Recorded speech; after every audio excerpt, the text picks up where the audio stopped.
नमस्कार, देवभूमि समाचार में आप सभी का स्वागत है। मैं हूं आपके साथ रक्षंदा खान। आगे आप मेरे साथ देखेंगे उत्तराखंड की तमाम छोटी बड़ी खबरें विस्तार से, लेकिन उससे पहले नजर डालते इस वक्त की हेडलाइंस पर।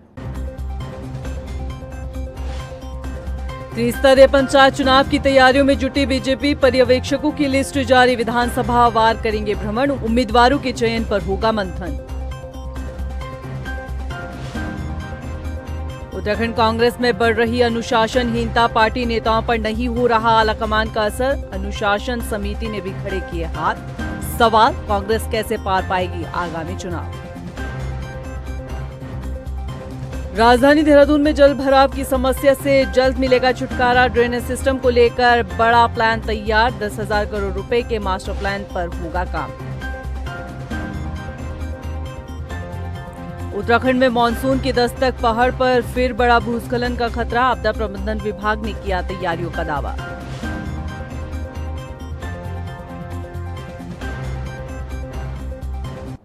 हेडलाइंस के बाद बुलेटिन में खबरें विस्तार से, और बात सबसे पहले कर लेते हैं पंचायत चुनाव की। उत्तराखंड में त्रिस्तरीय पंचायत चुनाव की तारीखों का ऐलान होते ही राजनीतिक दलों में हलचल शुरू हो चुकी है। बीजेपी ने पंचायत चुनाव के मद्देनजर विधानसभा वार दो प्रवासी कार्यकर्ताओं की सूची जारी की है। बता दें कि ये सभी पर्यवेक्षक जिला पंचायत सदस्य पद के प्रत्याशियों के नामों का पैनल तैयार करेंगे।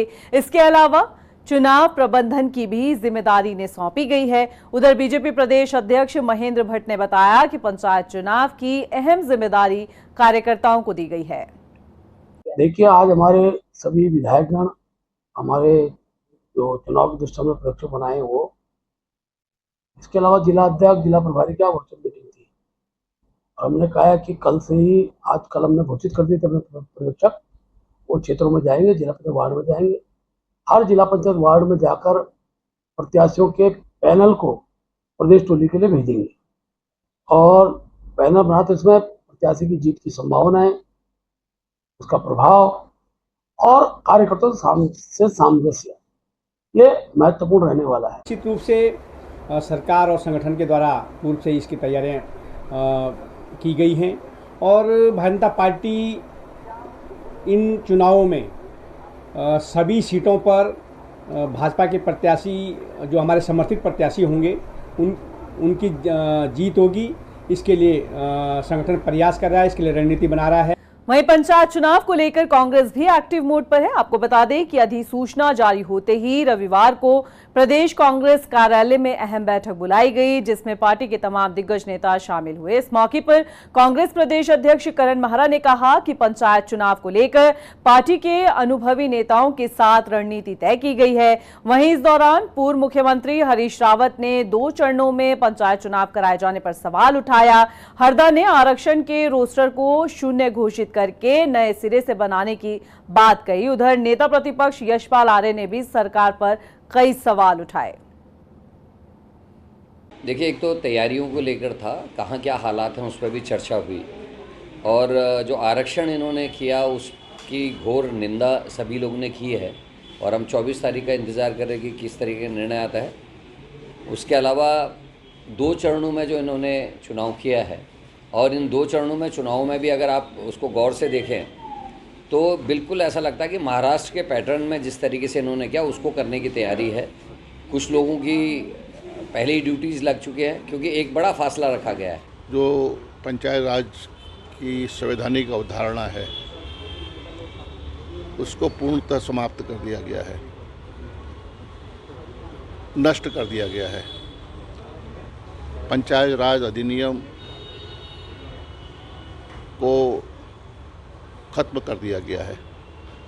आरक्षण, पंचायत अधिनियम में जो आरक्षण की व्यवस्था है उसको समाप्त कर दिया गया है। खैर, हम पंचायती चुनावों का उत्सुकता से प्रतीक्षा कर रहे थे, मगर जिस प्रकार से इन्होंने आरक्षण के रोस्टर को गड़बड़ाया है, उसको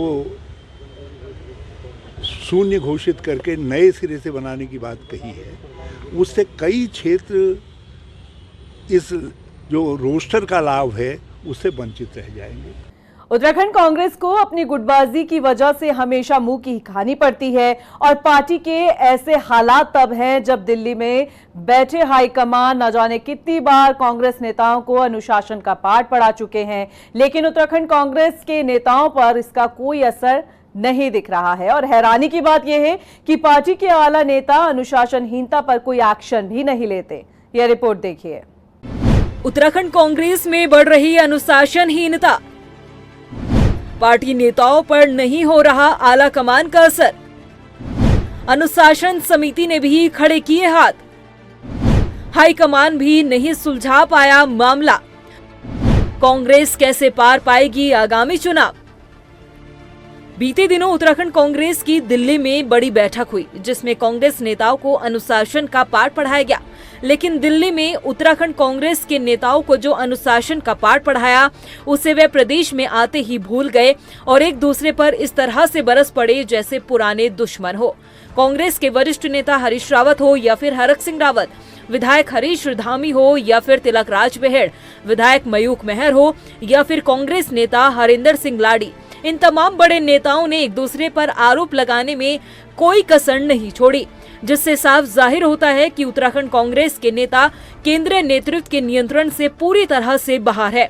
और ऐसा हम इसलिए कह रहे हैं क्योंकि कांग्रेस में जो अनुशासनहीनता हो रही है उस पर केंद्रीय नेतृत्व ने ना तो कोई चेतावनी जारी की है और न ही कोई एक्शन लिया है। वहीं उत्तराखंड कांग्रेस की अनुशासन समिति भी इन बड़बोले नेताओं पर कोई एक्शन नहीं ले पाई। इसको लेकर जब कांग्रेस अनुशासन समिति के प्रदेश अध्यक्ष नवप्रभात से सवाल पूछा गया तो वह भी पल्ला झाड़ते नजर आए। उन्होंने कहा कि प्रदेश की कांग्रेस अनुशासन समिति का एक दायरा है, एक स्तर से ऊपर के जो लीडर है उनके मामले में एआईसीसी ही फैसला लेती है। जो प्रदेश की अनुशासन समिति है, ये मैं कई बार बता चुका हूँ कि उसकी सीमा निर्धारित है और एक स्तर से ऊपर के जो लोग हैं उनके लिए एआईसीसी ही संज्ञान लेती है। और माननीय अध्यक्ष जी जो हमारे राष्ट्रीय अध्यक्ष हैं और हमारे नेता राहुल गांधी जी और वेणुगोपाल जी लोगों को अपनी बात कह चुके हैं। उसके आगे अगर वो कोई इस किस्म की हरकत करते हैं तो निश्चित रूप से हाईकमान ही उसका संज्ञान लेगी। और इससे भी ज्यादा बड़ी हैरानी की बात यह है कि पार्टी के दिग्गज नेता ही अनुशासनहीनता को बड़ा मसला नहीं मानते हैं। कोई ऐसा थोड़ा बहुत कोई बातचीत किसी की हुई हो उसको मैं इतना गंभीर मसला नहीं मानता। हाँ, और फिर पार्टी सक्षम है, पार्टी यदि कहीं ऐसी चीज़ होगी तो उसका समाधान निकाल देगी। हाँ, और इन चीज़ों का समाधान भी टेलीविज़न से थोड़ी आता है। का समाधान आएगा तो एक दूसरे के आमने सामने बातचीत से आएगा। वहीं अनुशासनहीनता के मसले पर कांग्रेस के प्रदेश अध्यक्ष करण माहरा का कहना है कि आने वाले समय में अगर दोबारा से किसी भी नेता ने अनुशासनहीनता की तो निश्चित तौर पर उनके खिलाफ कार्रवाई की जाएगी। देखिए, इस बीच तो मेरे ख्याल से शुरुआत में कुछ हुए थे, इस बीच को ऐसा बयान नहीं आया है। और ये बात हकीकत है कि जो एआईसीसी मेंबर्स हैं उनमें जो कार्रवाई होनी है वो एआईसीसी के लेवल से ही की जा सकती है। और मैंने आपको जैसा बताया, क्योंकि इस समय के जो हालात हैं समय और परिस्थिति को देखकर निर्णय लिए जाएंगे और निश्चित आप ये रहिए कि जिसने कुछ गलत किया होगा उसके खिलाफ निर्णय जरूर होगा। कांग्रेस में अनुशासनहीनता अपने चरम पर है, जिससे साफ है कि उत्तराखंड कांग्रेस के नेताओं पर हाईकमान का कोई नियंत्रण नहीं है। ऐसे में सबसे बड़ा सवाल यही उठता है कि कांग्रेस की इस गुटबाजी से आने वाले पंचायत चुनाव और 2027 में होने वाले विधानसभा चुनाव में कैसे पार पाएगी।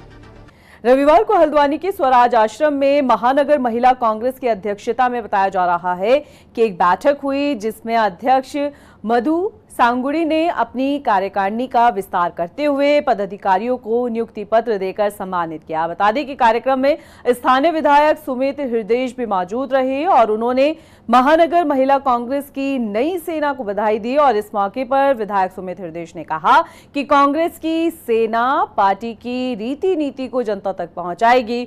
उधर महानगर महिला कांग्रेस के अध्यक्ष ने कहा कि राजनीति में महिलाओं का योगदान काफी अहम है। देखिए, मातृशक्ति हमारा जन आधार ही नहीं, हमारा स्रोत है, राजनीति का भी स्रोत है, सामाजिक स्रोत है। और अवश्य जो हमारी महानगर अध्यक्ष हैं, मैं इनको बहुत बधाई देता हूँ। हमारी परम आदरणीय दीदी हैं मधु सांगुड़ी जी, आपने और आपके जितनी टीम है, आपने आज यहाँ पद बांटे हैं और पदाधिकारी देखिए बने जो लोग हैं, मैं उनसे एक ही चीज़ कहना चाहता हूँ, आज सबसे अगर कोई परेशानी समाज में जो झेल रहा है वो महिला झेल रही है। चाहे घर की परेशानी हो, बेरोजगारी की हो, चाहे यातना हो। देखिए, महिलाओं की हमेशा चाहे इस प्रदेश को बनाने की बात हो, चाहे जमीन आधार हो, महिलाएं हमेशा ही बढ़ चढ़ के भागीदारी करती हैं। महिलाएं इस पृथ्वी का हर चीज़ का आधार हैं। मैं तो कहना चाहती हूँ महिलाएं हमेशा बढ़ चढ़ के कोई भी काम हो, महिलाओं की भागीदारी रहती है। तो महिला कांग्रेस का हमने विस्तार किया है। जितनी भी महिलाओं को हमने भागीदारी दी हुई है, सब पुरानी और कर्तव्यनिष्ठ महिलाएं हैं, सब अपने अपने क्षेत्र में प्रभावी हैं। तो हमने उन्हीं महिलाओं को यहाँ पर दायित्व दिया है। राजधानी देहरादून में बरसात शुरू होते ही कई इलाकों में जलभराव की समस्या लोगों को परेशान करती है। हालांकि धरातल पर हुए ड्रेनेज सिस्टम के बाद भी हालात जस के तस हैं। तो 2 बार के मेयर और धर्मपुर से बीजेपी विधायक विनोद चमोली ने भी इस बात को माना है कि शहर में जलभराव एक बड़ी समस्या है। हालांकि उन्होंने कहा है कि सरकार ड्रेनेज सिस्टम को लेकर एक बड़ा प्लान तैयार कर रही है। लगभग 10,000 करोड़ रुपए के मास्टर प्लान से देहरादून शहर की जलभराव की समस्या को दूर किया जाएगा। देखिए, मैं तमाम वर्षों से इस शहर में काम कर रहा हूँ और शहर के डेवलपमेंट को मैंने कई सालों से लगातार होते हुए देखा भी है, मेरे हाथों से हुआ भी है। लेकिन जो अनियोजित विकास यहाँ पर हुआ है, अनियंत्रित विकास हुआ है और बढ़ती हुई जो आबादी है वो एक चुनौती बनी है हमारे लिए। और उसके कारण आज आप देख रहे हैं कि तमाम जगह सरकार प्रयास कर रही है कि हम ड्रेनेज सिस्टम ठीक करें, हम सीवरेज सिस्टम ठीक करें, हम पीने के पानी का सिस्टम ठीक करें, हम सड़कें ठीक करें। लेकिन उसके बावजूद ये सब प्रयास आधे अधूरे हो रहे हैं, कम पड़ रहे हैं। तो इसके लिए आवश्यक है कि एक बड़ी योजना आए। उत्तराखंड में मानसून अपनी दस्तक दे चुका है और पहाड़ पर भूस्खलन का खतरा बढ़ गया है। हर साल की तरह इस साल भी आपदा प्रबंधन विभाग अपनी तैयारियों को पुख्ता बता रहा है, लेकिन जमीनी हकीकत किसी से छिपी नहीं है। आपदाओं से बचाव के लिए दावे तो खूब किए जाते हैं, लेकिन आपदाएं प्रदेश को गहरा जख्म हर साल दे जाती है। ये रिपोर्ट देखिए। उत्तराखंड में मानसून की दस्तक, पहाड़ों पर बढ़ा भूस्खलन का खतरा, आपदा प्रबंधन विभाग ने किया तैयारियों का दावा। उत्तराखंड प्राकृतिक लिहाज से काफी संवेदनशील प्रदेश है। ऐसे में हर साल आपदाएं प्रदेश को गहरा जख्म दे जाती है, खासतौर पर बरसात के सीजन में, जिसके कारण जान और माल दोनों का नुकसान होता है। हालांकि मानसून सीजन से पहले राज्य आपदा प्रबंधन विभाग दूसरे विभागों के साथ मिलकर मानसून सीजन की चुनौतियों का सामना करने के लिए तैयारी करता है, जिसको लेकर कई मॉक ड्रिल भी आयोजित की जाती है। लेकिन प्रकृति के सामने सभी तैयारियां नाकाफी साबित होती है और हर साल आपदाओं के कारण कई लोग अपनी जान गंवा देते हैं। इतना ही नहीं, पहाड़ों पर रहने वाले स्थानीय लोगों की जिंदगी भर की कमाई भी आपदा की भेंट चढ़ जाती है। प्रदेश में जिस समय मानसून दस्तक देता है, उस समय चारधाम यात्रा अपने चरम पर होती है और कई बार रास्ते से गुजर रहे श्रद्धालु आपदा का शिकार हो जाते हैं। हैरानी की बात यह है कि समय समय पर मौसम विभाग पूरे प्रदेश के लिए रोजाना एक फोरकास्ट जारी करता है, जबकि हर जिला मुख्यालय में मौसम की अपडेट को लेकर हर 3 घंटे में अपडेट भी दिया जाता है। बावजूद इसके खराब मौसम में यात्रा नहीं रोकी जाती, जिसका खामियाजा श्रद्धालुओं को भुगतना पड़ता है। बिल्कुल, इसके लिए देखिए जो फोरकास्ट राउंड द क्लॉक हम लोग देते हैं, तो एक तो जैसे स्टेट के लिए जो बुलेटिन है उसमें क्या डिस्ट्रीब्यूशन रहने वाला है और क्या उसमें वार्निंग है, तो ये सब स्टेट गवर्नमेंट को शेयर किया जाता है आपदा प्रबंधन को। वो आगे उसको जो अपने डिस्ट्रिक्ट है या हम लोग भी डिस्ट्रिक्ट तक भी वो सब चीज़ें शेयर करते हैं, तो उनको पता रहता है कि हाँ क्या एक्टिविटी या किस तरह का बोला गया है, तो एक तैयारी अपने स्तर पर रखते हैं। दूसरा है कि जो नाव कास्ट है वो भी हम देते हैं हर 3-3 घंटे में। तो नाव कास्ट में अगर लग रहा है कि कहीं पे ज़्यादा एक्टिविटी होने वाली है, हो रही है, तो उसमें हम लोग जो है SMS के थ्रू जो है एक कैप जो है जो किया गया है। कैप का मतलब आपका हो गया कि कॉमन अलर्ट प्रोटोकॉल, तो NDMA ने इसको डेवलप किया है। तो एरिया स्पेसिफिक के लिए रहेगा। मान लीजिए कि जो हमको हैवी रेन या इंटेंस स्पेल है, उसके एक्सपेक्टेशन की देहरादून मसूरी में वो होने वाली है, तो उसी एरिया को पॉलीगन बना के उस एरिया का, तो उस एरिया के लिए वो जाएगा और जो लोग वहाँ पर होंगे उनको वो SMS मिलेगा। अगर चारधाम यात्रा के दौरान भूस्खलन प्रभावित क्षेत्रों पर एक नजर डाले तो उत्तराखंड चारधाम यात्रा मार्ग में करीब 163 लैंडस्लाइड जोन हैं। केदारनाथ में 2013 की आपदा के बाद पैदल रास्ते को दुरुस्त किया गया था। केदारनाथ में पूरे पैदल मार्ग में खड़े पहाड़ों को काटकर बनाया गया था ये रास्ता। पैदल मार्ग में सरकारी आंकड़ों के हिसाब से 13 लैंडस्लाइड जोन है। पैदल मार्ग के अलावा ऋषिकेश से चारों धामों के मार्ग में कई लैंडस्लाइड जोन चिन्हित किए गए हैं। केदारनाथ में छोटी लिंचोली और बड़ी लिंचोली में डेंजर जोन है। इन डेंजर जोन में हर साल आपदा के कारण कई मौतें होती है। इस साल केदारनाथ पैदल मार्ग में अभी तक 2 घटनाएं हो चुकी हैं, जिनमें 5 लोगों की मौत हो चुकी है। हर साल मानसून सीजन से पहले राज्य आपदा प्रबंधन विभाग दावा करता है कि चारधाम यात्रा मार्ग सहित उत्तराखंड के पर्वतीय क्षेत्रों के सभी लैंडस्लाइड जोन और डेंजर जोन को चिन्हित किया गया है, जहां पर सावधानी बरतने की बात कही जाती है। लेकिन फिर भी इन लैंडस्लाइड जोन में बार बार हादसे होते रहते हैं, जो आपदा प्रबंधन विभाग के दावों की पोल खोलते हैं। लेकिन हर बार की तरह इस बार भी आपदा प्रबंधन विभाग ने अपनी पूरी तैयारियां करने का दावा किया है। देखिए, विगत वर्षों में हमारी ULMMC की टीम गई थी, उसने लैंडस्लाइड जोन्स छांटे थे। तो जो भी लैंडस्लाइड जोन्स थे उसमें से मैक्सिमम में काम पूरा हो गया है। कुछ में वित्तीय स्वीकृति का कार्रवाई चल रही है, कई विभाग इन्वॉल्व है उसमें हैं, और कुछ में काम चल रहा है। और जहाँ पे केदारनाथ जी का बता रहे हैं वो लैंडस्लाइड जोन नहीं था, पत्थर कई जगह गिरते हैं। जब बरसात होती है तो पहाड़ों में पत्थर लगातार शूटिंग स्टोन आते रहते हैं। तो उसमें लोगों से हम यही अनुरोध करेंगे कि जब बरसात हो रही हो, वर्षा के दौरान यात्रा करने से बचें, चाहे पैदल यात्रा हो चाहे व्हीकल से यात्रा हो, क्योंकि पत्थर गिरने का डर रहता है। पत्थर गिरने के बाद घायल होने का या व्हीकल के नुकसान होने का खतरा रहता है। थोड़ा सा वेट कर लें, थोड़ा इंतजार करके बरसात को रुकने दें। जब बरसात रुकेगी पत्थर गिरना बंद हो जाएगा। राज्य में मानसून सीजन के दौरान आने वाली आपदाएं, चाहे भूस्खलन की घटना हो या फिर बादल फटना या फिर बाढ़, ये तमाम आपदाएं स्थानीय लोगों के लिए गहरे जख्म छोड़ जाती हैं। इन आपदाओं के कारण जानमाल को भारी नुकसान होता है और बुनियादी ढांचे को भी क्षति पहुंचती है। हालांकि प्राकृतिक आपदाओं पर किसी का वश नहीं होता, लेकिन पुख्ता तैयारियों से नुकसान की गुंजाइश कम की जा सकती है। वहीं बरसात का सीजन शुरू होते ही दुश्वारियां भी बढ़ने लगी है। बात अगर रुड़की नगर निगम की करें तो कुछ घंटों की बारिश ने नगर निगम के दावों की पोल खोल कर रख दी है। ये तस्वीरें रामपुर चुंगी की है, जहां कई फीट जल भराव देखने को मिला, जिसकी वजह से लोगों को आवाजाही में खासा परेशानियों का सामना करना पड़ा। ये रामपुर चुंगी है और हर साल ऐसे ही पानी भरता है यहाँ। तो क्या नगर निगम कोई यहाँ पानी का उपाय नहीं है? नालों की सफाई सही तरह से कोई नहीं हुई नहीं? नहीं।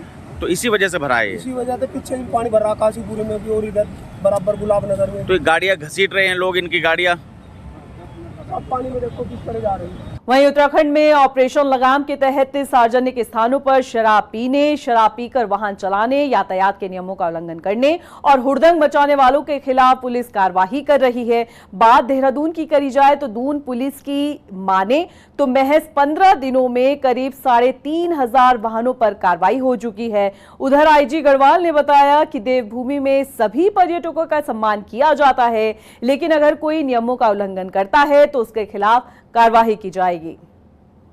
उधर हल्द्वानी के CMT कॉलोनी में रहने वाले स्थानीय लोगों ने स्मार्ट मीटर को लेकर सवाल उठाए हैं। दरअसल कॉलोनी में रहने वाले एक उपभोक्ता का 1 महीने का बिल 2,61,100 रुपए आया। उपभोक्ता ने जब बिल को देखा तो उसके होश उड़ गए। और इतना ही नहीं, कॉलोनी में रहने वाली एक और महिला के पास मैसेज आया कि आपका बिल 23 लाख रुपए का आया है। और ऐसे में परेशान लोगों ने UPCL से संपर्क किया तो समस्या का समाधान हुआ। उधर UPCL उपभोक्ताओं को साइबर ठगी को लेकर जागरूक करने की बात कह रहा है। मेरा नाम है किशोर चंदारिया। हमें समस्या आ रही है स्मार्ट मीटर से। जब से स्मार्ट मीटर लगाए बिल बहुत ही ज़्यादा आ रहा था, अब तो अति हो गई, हमारी निधि हराम हो गई। 2,62,000 का बिल, 62,100 रुपये का बिल आया हमारा। 2,62,100 रुपये, हाँ, एक 1.5 महीने का। ये तो कब आया है बिल? ये अभी आया है 1-2 दिन में। जी, मेरा नाम कविता है, CMT डहरिया से। बिल का यहाँ पे बहुत ज़्यादा इशू है, बहुत ज़्यादा बिल आ रहा है। पिछले मार्च में हमारा 23 लाख का बिल था। फिर गए थे वहाँ पे बिजली विभाग में, यहाँ से वहाँ दौड़ा रहे थे वो। फाइनली हमारा वो हो गया था, 700 के समथिंग हमारा फिर बिल आया था। 2 लाख का जो बिल बता रहा हूँ ASD का बिल था, जो हमने करेक्शन करके 3,855 रुपये का बिल है। वो 2 लाख का नहीं है बिल, वो एक्चुअल बिल वो 3,855 रुपये का। कंज्यूमर के पास जो बिल गया है वो 2,61,100 रुपये का बिल पहुँचा है। वो क्या होगा? वो अभी शॉर्ट आउट होगा? नहीं, शॉर्ट आउट हो गया, वो उसी समय शॉर्ट आउट हो गया। वो प्रॉब्लम क्या है सर, क्यों ऐसा हुआ था? वो फरवरी में जो बिल बना था ना उनका गड़बड़ जी, वो बिल अब ठीक करा था उस समय पर, तो उसके ASD मांगता है। वो तो बिल बनता है नेक्स्ट वाला, तो उसमें ASD मांगता, वो ASD की अमाउंट थी, वो ना कि बिल की अमाउंट। वहीं पौड़ी में पुलिस ने बीमा पॉलिसी और बैंक खाता खोलकर डेथ क्लेम के नाम पर लाखों की ठगी की साजिश पर पानी फेरा है। मामले का खुलासा करते हुए SSP लोकेश्वर सिंह ने बताया कि धोखाधड़ी को अंजाम देने वाले 2 आरोपियों को पुलिस ने गिरफ्तार किया है। उन्होंने बताया कि आदित्य बिरला सन लाइफ इंश्योरेंस नई दिल्ली कार्यालय के प्रतिनिधि ने पौड़ी पुलिस को शिकायत दर्ज करवाई थी। इसमें फर्जी दस्तावेज के जरिए 20 लाख रुपए हड़पने की साजिश रची गई थी। रुड़की में जलवीर मोनू ने एक बार फिर से मानवता का परिचय दिया है। दरअसल गंगनहर में नहा रहे कुछ दोस्तों में से एक युवक डूबने लगा। साथी को डूबता देख जब उसके दोस्तों ने शोर मचाया तो गंगनहर के किनारे भुट्टा बेच रहे जलवीर मोनू ने आनन फानन में नहर में कूदकर युवक की जान बचा ली। बता दें कि ये पहली बार नहीं है जब जलवीर मोनू ने किसी को बचाया हो। इससे पहले भी मोनू कई जिंदगियां बचा चुके हैं। नहर पार कर रहा था, सेकी में कर रहा है, दोस्तों के साथ आया था, मैं 3 दोस्तों का भगवानपुर का है वो, तो नहर पार कर रहा, नहर पार करते वो डूबने लग गया। इधर तो उधर मेरी दुकान है शायदी, तो उसे डूबते हुए देखा, सीधा एकदम कूदा हूँ, उसे बचाया हूँ। अच्छा। राहुल अपना नाम बता रहा, भगवानपुर साइड से रहने वाला है। अभी के लिए फिलहाल इतना ही, मुझे दीजिए इजाजत, नमस्कार। त्रिस्तरीय पंचायत चुनाव की तैयारियों में जुटी बीजेपी पर्यवेक्षकों की लिस्ट जारी। विधानसभा वार करेंगे भ्रमण, उम्मीदवारों के चयन पर होगा मंथन। उत्तराखंड कांग्रेस में बढ़ रही अनुशासनहीनता, पार्टी नेताओं पर नहीं हो रहा आलाकमान का असर। अनुशासन समिति ने भी खड़े किए हाथ। सवाल, कांग्रेस कैसे पार पाएगी आगामी चुनाव। राजधानी देहरादून में जल भराव की समस्या से जल्द मिलेगा छुटकारा। ड्रेनेज सिस्टम को लेकर बड़ा प्लान तैयार। 10,000 करोड़ रुपए के मास्टर प्लान पर होगा काम। उत्तराखंड में मानसून की दस्तक, पहाड़ पर फिर बड़ा भूस्खलन का खतरा। आपदा प्रबंधन विभाग ने किया तैयारियों का दावा।